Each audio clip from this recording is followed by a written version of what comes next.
Hello and welcome to my room today. I got to give a shout out to H2O War Babies who suggested this.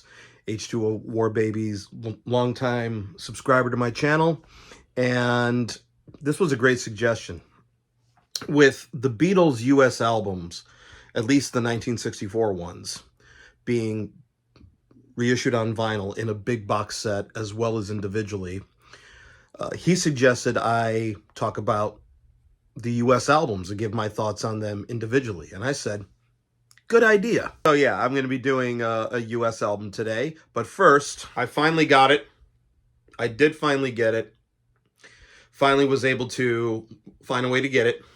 And I'll have more to say about it in the upcoming weeks. To be totally honest, I played the new stereo mix and I played the elemental mixes. Haven't played the Atmos and Surround yet, and I haven't gone through the other discs, but I will tell you this new mix gave me a new appreciation for the album, an appreciation I didn't have before, but I'll talk more in depth on that. But since I don't have this on vinyl, I need to get out my trusty US albums box set. For people who have been with me since 2014, this is the very first thing I reviewed. So the Beatles album that I chose, the US album I chose to start off with, is one that's probably going to come as a surprise to some of you. And to me, I really do think that this is one of my favorites of the US albums. And this is a record that shouldn't work. Hey Jude. Came out in 1970, I believe. It was originally titled Beatles Again. My godfather, Richard, he had a copy of this, and his label did say the Beatles Again on it. I used to have a copy of this on vinyl. I don't anymore, and I need to rectify that. Hopefully, Capitol or Apple will reissue this. Now, this was at the time when Alan Klein, when he signed the new contract for the Beatles with Capitol in America, he gave them permission, the go-ahead, to do new compilations of Beatles product. And this was the first one that they did. And it's essentially a collection of songs that never appeared on an album in America. Or at least on Capitol in America, because I believe Can't Buy Me Love was on the United Artists A Hard Day's Night soundtrack album. But this is something that should not actually work. I mean, you got side one, which was Can't Buy Me Love, I Should Have Known Better, Paperback Writer, Rain, Lady Madonna, and Revolution. Side two was Hey Jude, Old Brown Shoe, Don't Let Me Down, and The Ballad of John and Yoko. So kind of a weird hodgepodge of songs there. And the only concept, which is not even addressed in the cover art. In fact, I thought when I first saw it, I thought it was an actual Beatles album because of the cover art. I mean, I like this cover art, which is from the last Beatles photo session, for everybody that knows that, with that was taken on John's Ascot home and the surroundings. I love this shot too. These guys just look too cool, man. Seriously.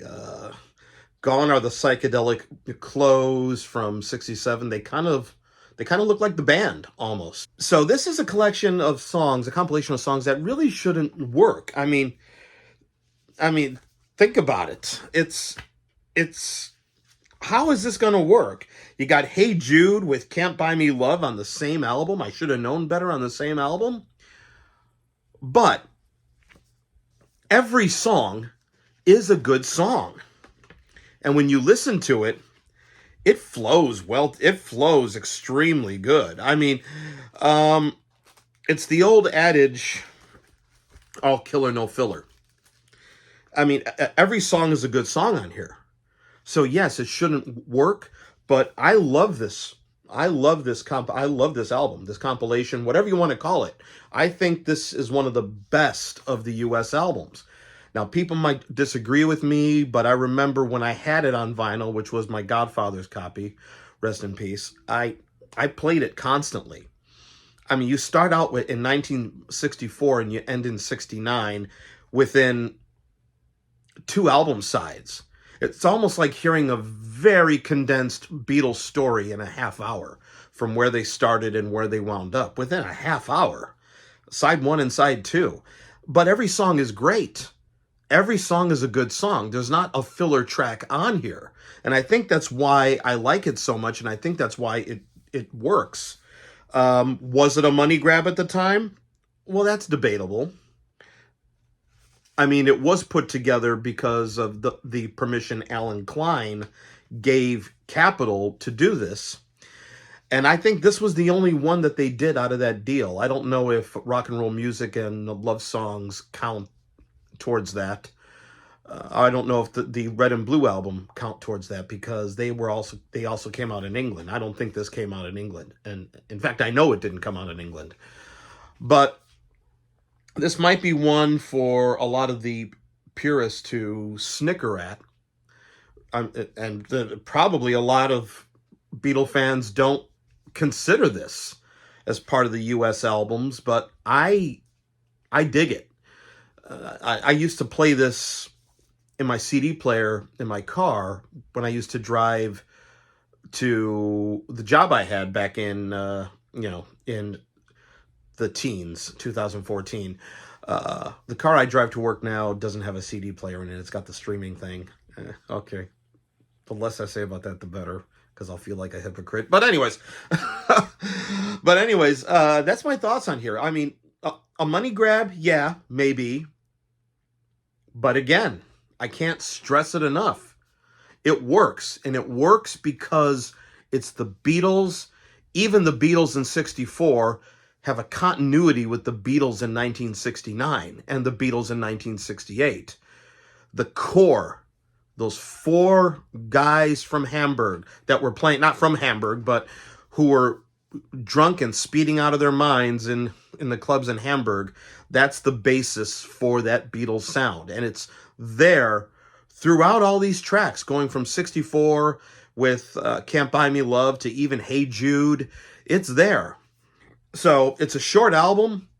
If you're going on a long trip, you could and you have the CD in your car. I don't think this is available on Apple Music for streaming, but if it is, you could play through this a couple of times and not get bored with it.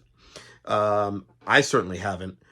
So that's my thoughts here on the first Beatles US album I decided to cover here. Hey Jude, originally titled The Beatles Again, but then it became Hey Jude, I don't know, at the 11th hour. But I love this album. I dig it. If you kind of push it aside as far as not one of the great US albums, I beg to differ. It's winter. It's the Beatles. Great songs. That's all I got to say about it. And I did order 3 of the US vinyl albums. Sorry, honey. So I'll have something to say about that when I get it. I'll probably be in the doghouse after my wife watches this video. So wish me luck. Until the next time, I'll talk to you soon.